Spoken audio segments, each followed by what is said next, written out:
Imagine living your life after 50 and feeling energized and excited about your future. Welcome to the Women in the Middle podcast, the podcast for women who are ready to figure out what they want and create the life they deserve. Here's your host and master certified life coach, Suzy Rosenstein.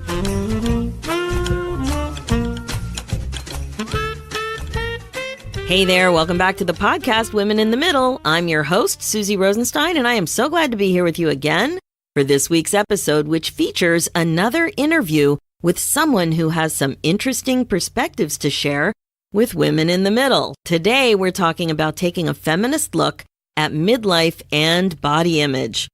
You know what I'm talking about. Saggy boobs, wrinkles, lines, chin hair, thinning hair, your stomach, your thighs, all of it. There's so many things.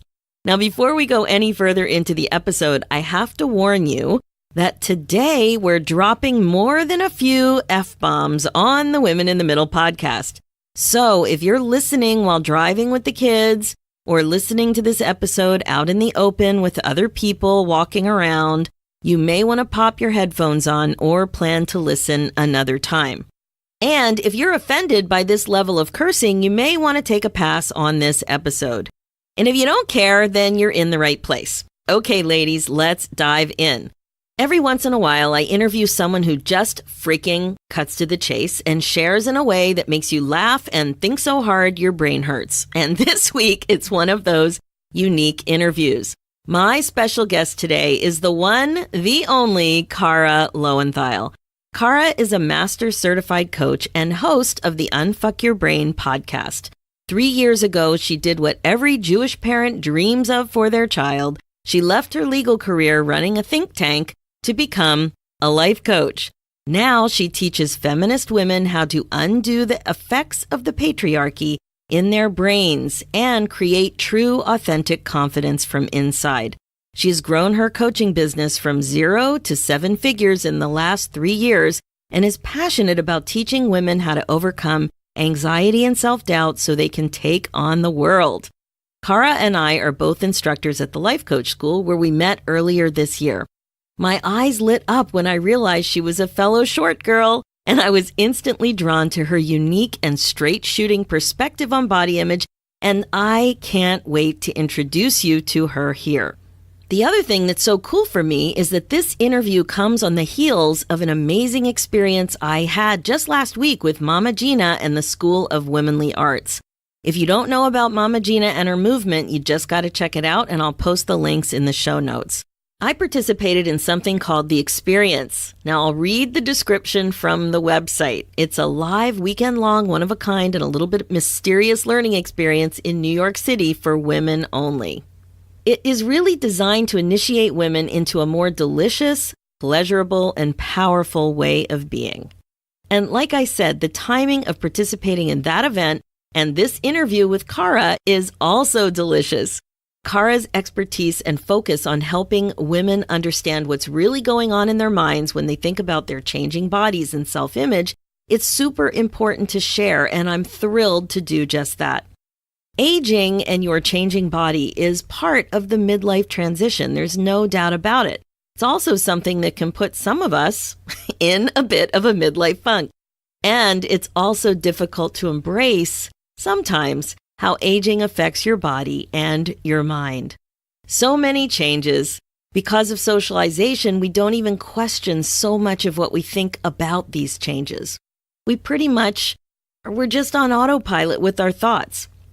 Cara's perspective will help you take a deeper look at your own thoughts so that you can learn to make intentional decisions about what you actually want to think and feel on purpose about what's going on with that older, beautiful, and undervalued body of yours. It can be tricky because of the social conditioning to think that older is worse, not better, not average, not equal. It's easier and common to think about younger as more desirable. Younger is thought to be better. Emphasis on thoughts. And one more thing I have to tell you, Cara is a fast-talking New Yorker who will crack you up, so be prepared. Get ready, girlfriend. We're going in. We're digging in about feminism, aging, body changes, self-confidence, self-loathing, thought work, self-acceptance, patriarchy, stereotypes, stigma, and lizards. Yes, lizards. It's really time to start thinking about what you could actually do if you spent less time worrying about your personal appearance. Let's do this. Enjoy the episode. Hi, Cara. Thank you so much for joining me today on the Women in the Middle podcast. It's my pleasure. I'm so glad to be here. So I was super excited to talk to you about this topic of how midlife women think about their amazing aging bodies in not so amazing ways. And I knew that your feminist slant to the whole topic of self-love and just the way we think about aging would be absolutely perfect to turn this topic on its ear. So to get started, can you please let's just start by you sharing a little bit about what drives your passion to work with women about undoing the patriarchy in their brains. Why does this get you so excited? Yeah, that's a great question. I've been a feminist since I can remember, and usually a pretty loud and obnoxious one at that. And to me, I think, I had this feminist background, but I was always very personally stressed out and insecure and anxious. And it was very confusing to me because I had these kind of political and feminist beliefs about women's capability and confidence and equality.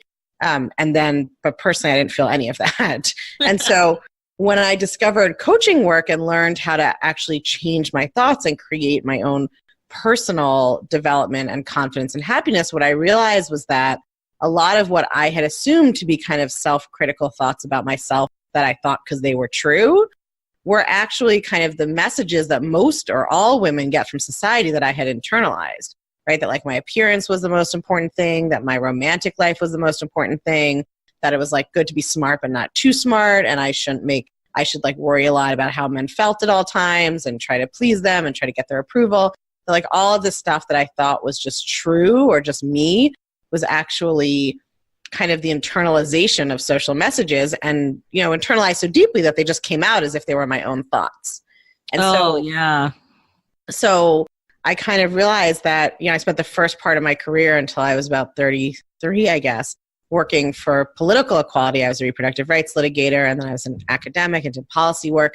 So I was doing the political struggle, but what I realized was that the internal personal liberation has to happen too, and that lots of people are doing the political stuff and almost nobody was doing, I didn't see anybody doing that personal liberation side the way I would with the social justice lens. And so that's why I kind of feel like I'm on a mission to help women understand that they feel and think the way they do, not because they're crazy or there's something wrong with them, but because they've absorbed all of these messages society gives them, and they've absorbed them so seamlessly from such a young age that they just feel natural like their own thoughts. But you can learn to identify them and change them.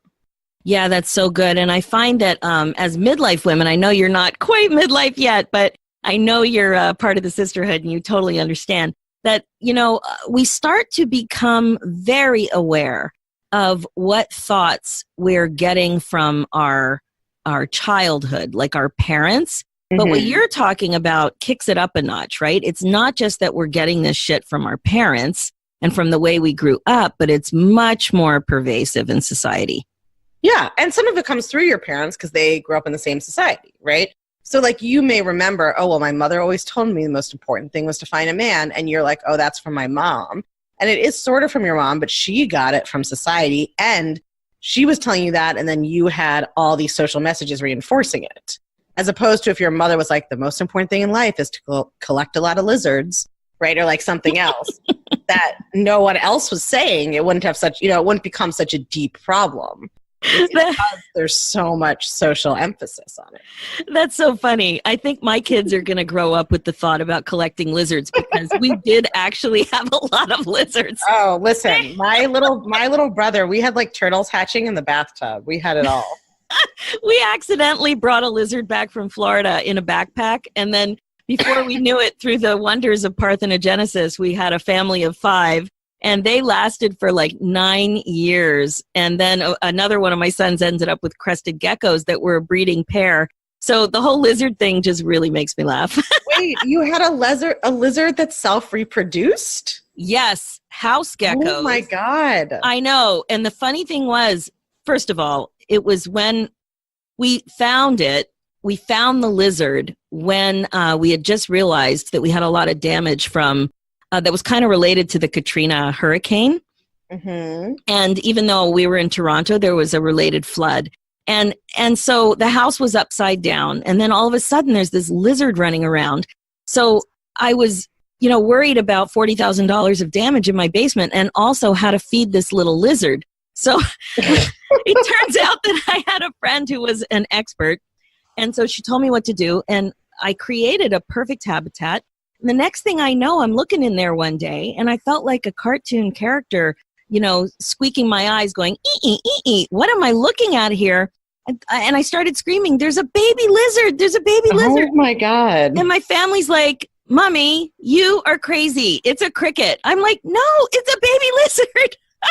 Oh my God. I'm going to need to scrub my brain out after this podcast. I know. So some lizards do this parthenogenesis thing, which really seems like a miracle. But yeah, she reproduced and then her babies had babies and then her babies had babies. Those babies had babies. So we had 3 generations laying eggs, hatching, and they lived for a very long time. So well, this podcast is now called Lizards in the Middle. Exactly. Oh my gosh. It's a funny thing. And I did do another podcast. We had another lizard incident with a death. And there was one, we had a lizard. The lizards died when my kid was at university.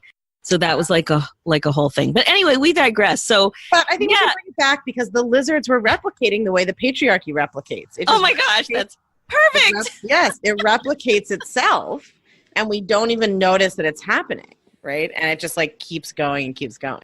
Oh my God, I'm crying over here in Toronto.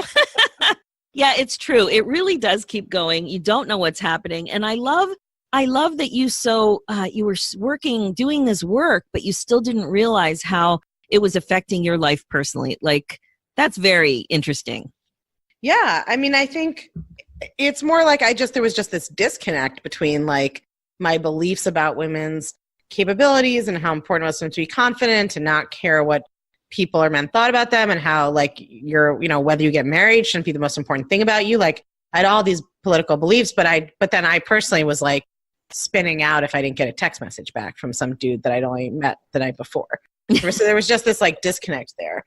And when I learned coaching, as you and I both know, since we have the same teacher, we did learn about the kind of evolutionary biology reasons that your brain operates the way it does. But what I realized was missing from that, for women at least, was all of the socialization that also feeds in. So I see it as like 2 streams feeding in, which is why I think women feel so crazy all the time. Yeah. And the thing I've really noticed is that there are a couple of thoughts that seem to be causing a lot of problems in these areas. So aside from the fact that our bodies are changing, I think what's fueling some of the unhappiness about the body are thoughts like these, like younger is better than older. Mm-hmm. That's one for sure. And I catch myself thinking that too. Not as often now that I have some skills and I've been questioning things, but it's very common to think that younger is better than older. And I think that drives a lot of, just dismissing everything that's older as worse, especially as you are becoming older and wiser and not really valuing what that means and how you can contribute as a result of that. Yeah, I mean, I think I do think that there's that we get that social message a lot, but I also am it's like I'm skeptical in this way that at any stage of life, our brain tells us, well, if things were different, it would be better, right? So like you might be thinking, oh, when I was younger, it was better. But when you were younger, you were worried about the size of your thighs or whether you were going to find a partner. Like it's not, we like romanticize the past or whatever thing we think we want that we think is going to make us happy, right? True.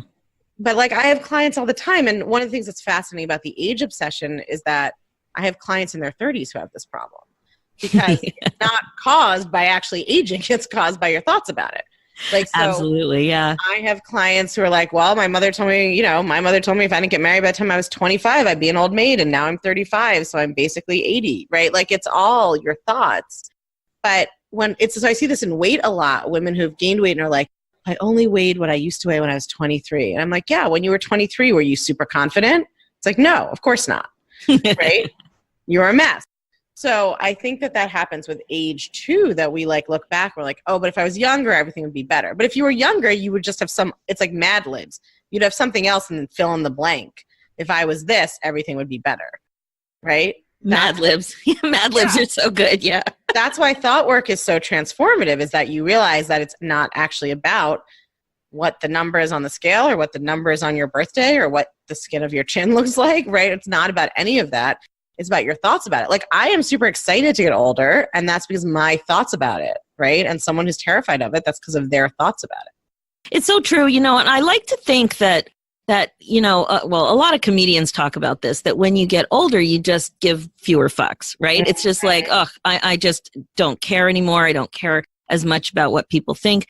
But what I've noticed is that when it comes to aging and physical features, like boobs sagging or nipples, one going down and one going forward, or the crepiness that I've started to notice in my neck, or when I catch the light just right when I'm driving and I look in the mirror, that sometimes if the light is just right, I can see that that the skin tone of my cheek is a little bit different. And then there's the obvious things like wrinkles and lines and chin hair is something I'm always complaining about.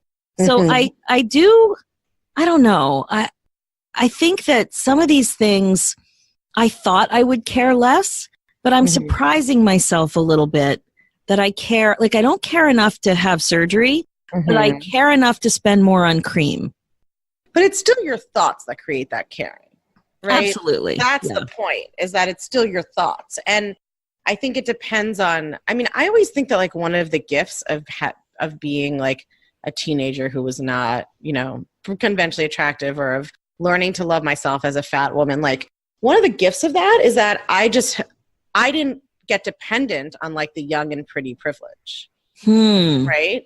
And so it's like, it builds character. Like, I had to learn how to value myself, create my own definition of beauty, like all of that. So I think because like it was hard while it was happening, and I certainly didn't think it was a blessing when I was 25, but now I just feel like, and of course I'm sure like new thoughts I don't predict will come up, but I also feel like, well, I've redefined, we live in a hugely fat phobic society, and I've redefined that, and I believe that I'm beautiful and sexy, and I found evidence of that, like, and I see that that's reflected back to me when I believe that. So I think having done that work, it's so clear to me that like, it really doesn't matter. Yes, it matters what society tells us, because that helps us identify the thoughts and how to change them. But the fact that society tells you that isn't a reason to just have to like accept and believe it and keep replicating it like a lizard in your own brain. So how did society get the upper hand with all these messages? Like, all societies have different values and stories and myths, and, even around the globe, like the American dream is a powerful story we have here. They don't have that in France. It's not the French dream, right? There's different ethoses and beliefs, and when you're growing up in a culture, that part of what culture is like teaching new babies or people who come the set of like beliefs and values and ideals and understandings that we all have like organized our lives around. And so of course all of that's happening, and you don't know, you're not aware that it's happening. So you're absorbing it all unconsciously. It's like somebody's typing in the open source code in your brain. Yeah, that's such a great way to think about it. Open source code, that's great.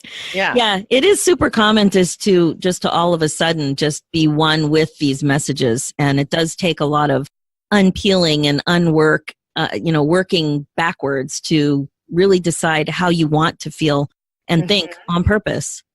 Totally. Yeah. So one of the things that it's just become so obvious too with aging is that men don't seem to be struggling the same way that women do. Men don't seem to be socialized to think the same way about gray hair, about no hair. It's just completely different for men.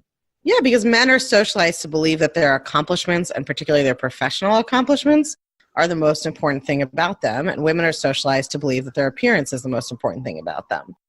And that their appearance should be a particular way, right? Like young, pleasing to straight men, really pleasing to straight white men, So like they just are getting a totally different message, right? I mean, we see in Hollywood movies like people playing women the same age as a male lead playing his mother, right? And his girlfriend is played by a 20-year-old.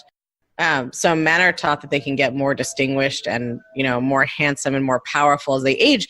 Men's power is built on money and profession, and sometimes just kind of, it doesn't always have to be money. It might be community standing or political power or whatever it is.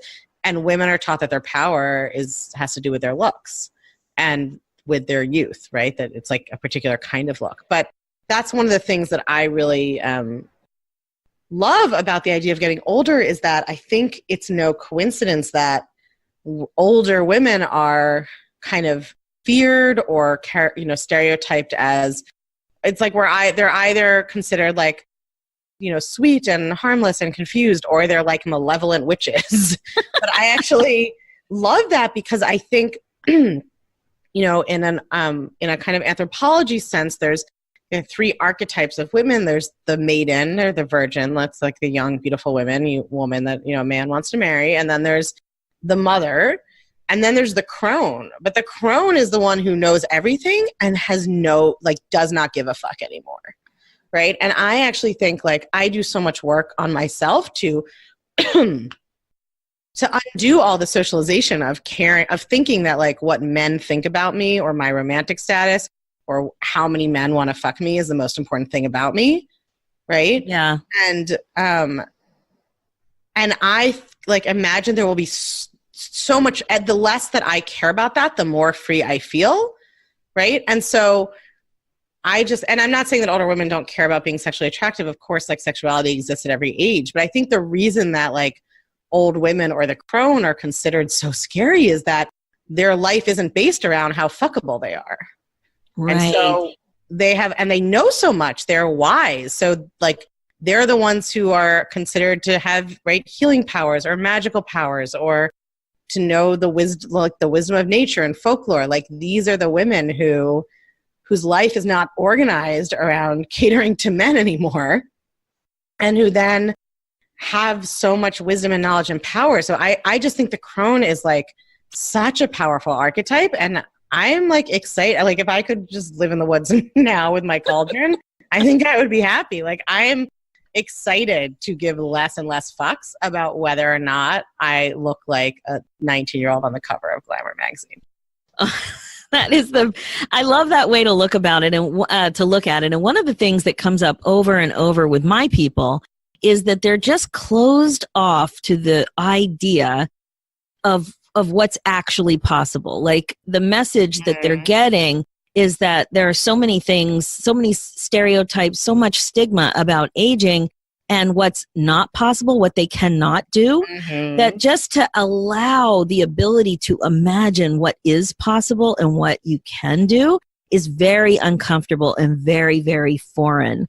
So I love what you just said, that you're turning that scary kind of negative image completely upside down as something desirable because it's so powerful. Mm-hmm. Yeah, I love those lists that go around that are the ages at which people started doing things. Right? Grandma Moses started painting when she was 80. Yeah. 80. That's I could fuck around for another 30, 50 years before I even do anything, and I could still start. Right? Excuse me. There's so many examples, and I think of this with my life. 4 years ago, I was running a think tank on public accommodations law. Right? And now I have $1 million coaching business.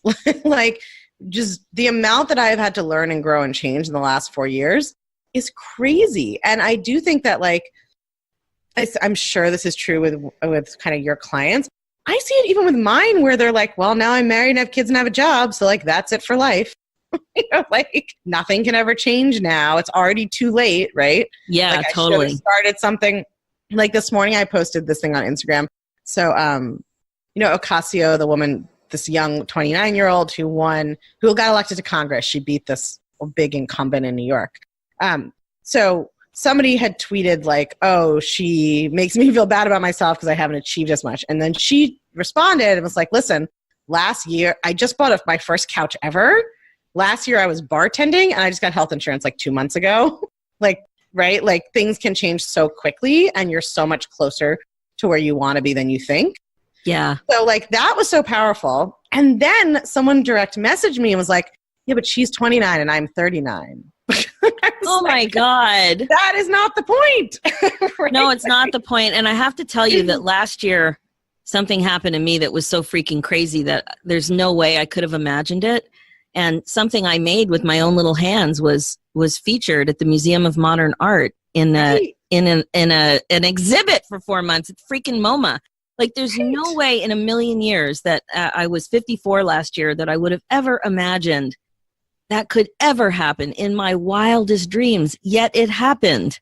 Right. So yeah, it is a constant reminder that when we choose to think things like this, like my boobs aren't good enough or the chin hair is making me look, I don't know, just not pretty. Let's just leave it at that. And that I am aging is negative. When we choose to think those things, it's just another reason, another excuse, another way to stay small and just let ourselves off the hook of growth.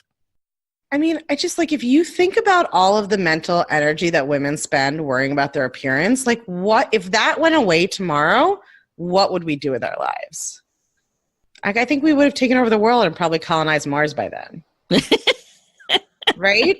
I mean, just like, it's like, of course I don't blame women. We're taught to think this way, but this is why I feel so passionate about this work is like, to me, it is fucking tragic that there are women with intellectual and artistic and creative gifts that they could develop that would contribute to the world and their own personal happiness. And they're walking around thinking about how many calories they ate for breakfast and like being upset that their roots are showing because they need to dye their hair because they're not allowed for it to go gray.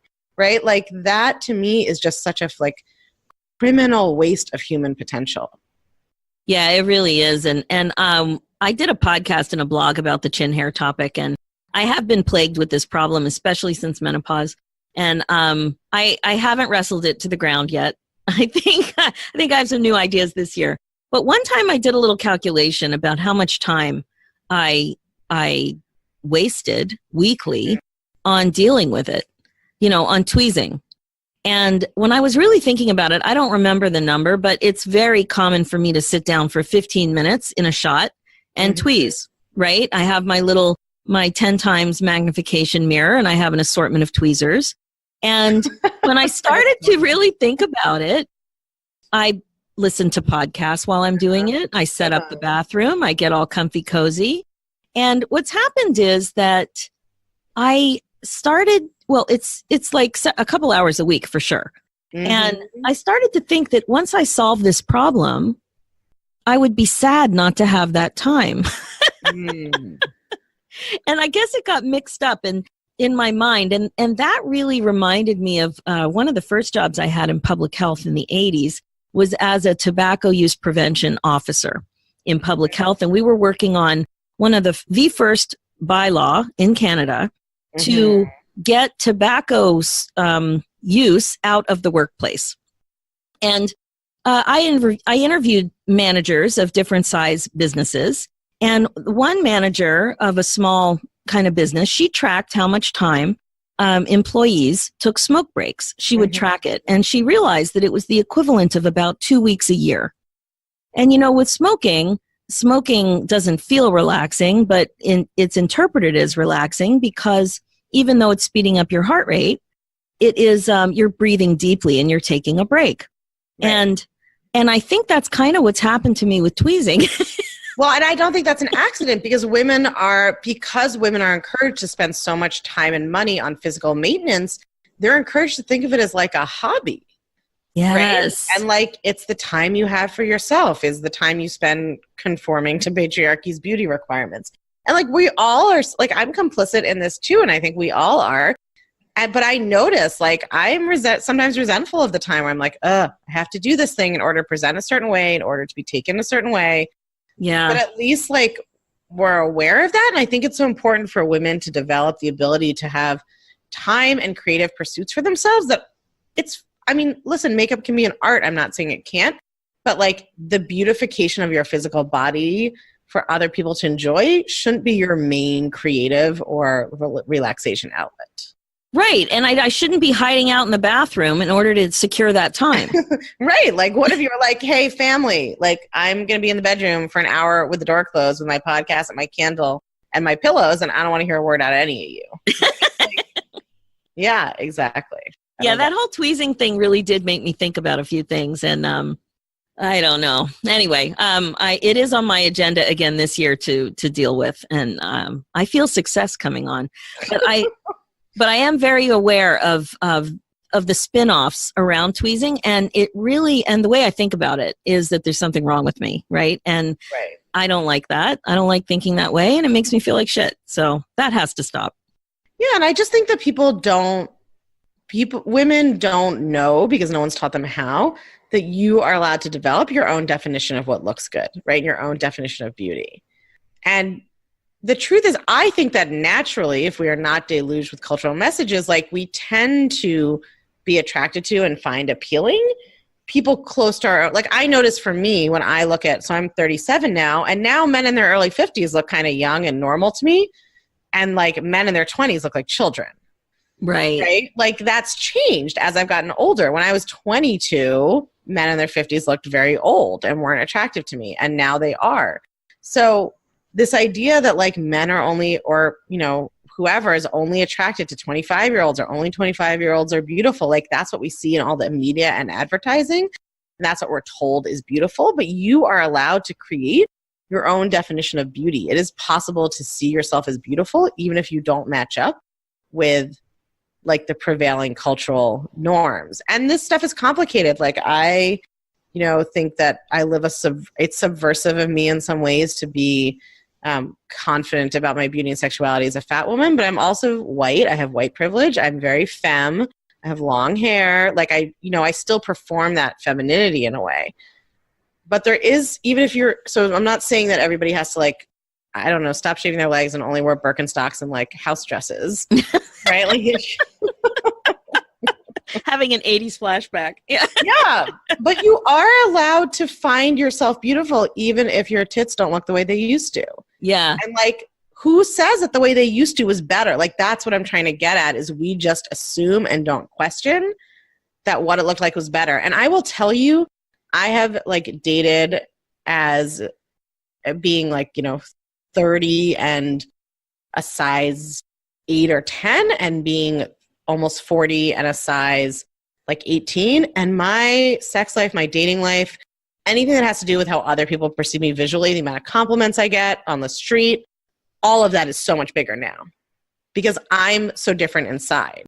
Yes. And because my confidence comes through. So I looked more like conventionally attractive and quote unquote normal before, but I didn't feel beautiful. So it really didn't matter.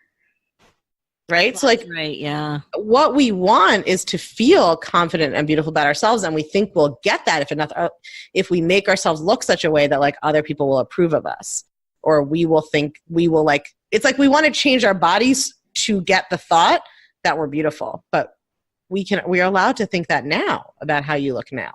Exactly. And the people listening to Women in the Middle, they're very familiar with the thought model. So really what we're talking about is we want to believe that changing the C is going to make us feel better. And really, we all know, even though we don't internalize it all the time, that it's our thoughts that create our feelings. So if we want to feel confident, if we want to feel beautiful, that really does come from the way we're thinking about our body. But with all that, what are some of your top tips to learn how to love your body, especially in its older and wiser glory? Yeah, so I think I have kind of 3 top tips, I would say. Number 1 is you want to change your visual diet so that you are, like for younger women, I say look for women like your size or larger, and older women can do that, but I would also change it to be looking at older women. So one of the kind of few things they've tested that has kind of statistically significant, provable impact on body image is looking at bodies of women who look like you, basically, look like real people. So looking at fashion magazines correlates with a decrease in body satisfaction right afterwards. Looking at images of real women who are your size or larger, or your age or older, or whatever it is, correlates with an increase in body satisfaction. Ooh, so good. So if you use Instagram, I like highly recommend that you unfollow immediately any like thinspiration people on your Instagram.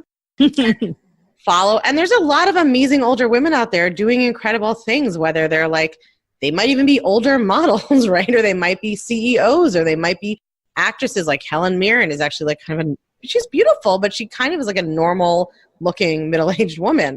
So making sure that your visual diet has a lot of those women in it and isn't just like young 25-year-olds with. Oh, I love that. And on Instagram, there's a lot of older women rocking fashion, like talking about fashion. Yeah. And I love it. Yeah. So like do a detox of your Instagram feed. It's the only time I ever will use the word detox, but like do an Instagram detox and then restock with women who are your age and older who are fabulous. And I use this even now. Like sometimes I put on an outfit and my like critical brain starts going rah, rah, rah, and then I think about like a fat blogger with great style and I imagine her wearing it and I'm like, I would think that was totally cute if she wore it. Right? And then I'm like, I'm gonna borrow that. I can think it's totally cute if I wear it, right? Like I'm just comparing myself like to her. So that's number one. I think number two is I'm a big proponent of, if you're starting with bad body image, I'm a big proponent of using neutral thoughts. So when I was working up to body love, I was definitely at like, 24/7 body loathing and going to like, my body is so beautiful. It was like, I didn't believe any of that shit.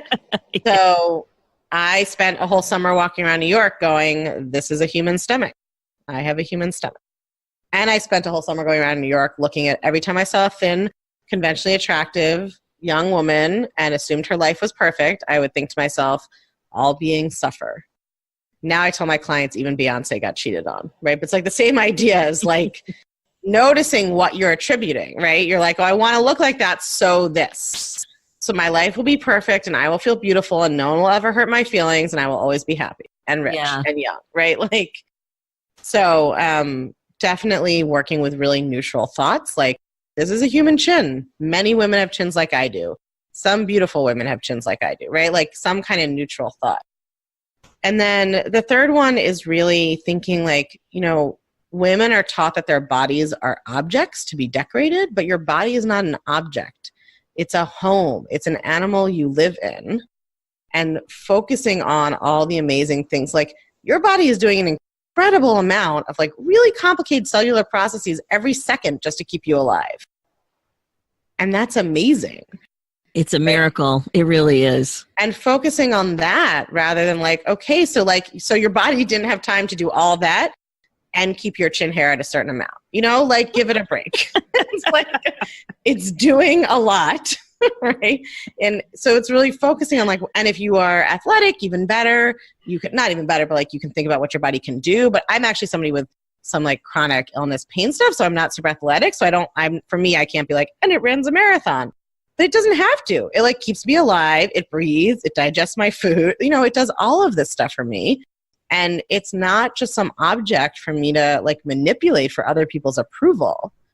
Yeah, that's so good. Such good reminders. And I think you've really given us a lot to think about. So you have a podcast. Can you tell us how to find it? Yes, it's called Unfuck Your Brain. You can find it wherever you get podcasts. And I don't know if you do show notes, Suzy, but if you do, so there'll be a link there. If you search Unfuck Your Brain, it'll come up. The only thing to know is that in the second U, I use an asterisk. So it's UNF asterisk CK Your Brain. But if you search that or you search my name, you'll find the podcast. So that's the best way to find me. Yeah, awesome. Yeah, I'll for sure be putting a link in the show notes. Cara, thank you so much. I was excited to talk to you about this, and I am just as excited now. You've really helped us think about other ways to think about our amazing aging bodies, not just about droopy boobs, not just about chin hair, not just about crepey neck and wrinkles, but that it really is a work of art and something amazing. And if we can't get to amazing yet, we can just start by being grateful that we have a home to live in. Thank you so much. My pleasure. That's it for this episode. I think you would agree that there were more than a couple of truth bombs dropped in this episode. I'm sure your head is exploding as you became even more aware about the results that you create for yourself when you think about your body the way you currently do. Thoughts are optional, always.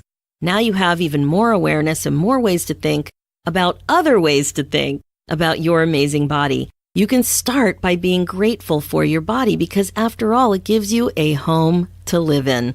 One more thing.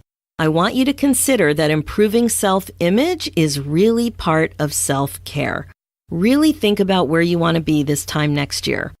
If it's not where you are right now, if you feel stuck by the way you think, if you feel like you've been wasting a lot of time with crappy thoughts like the ones we've been talking about today, then I want you to consider that it really might be the perfect time for you to take massive action and have your own back.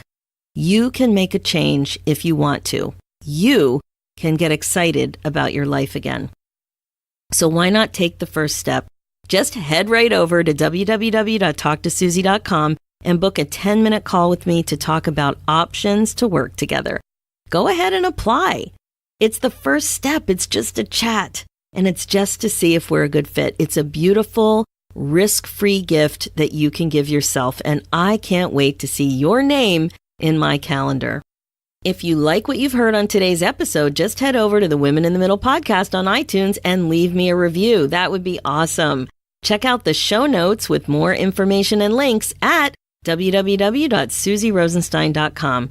Let's do this, ladies, one new and amazing thought at a time. Thanks so much for listening.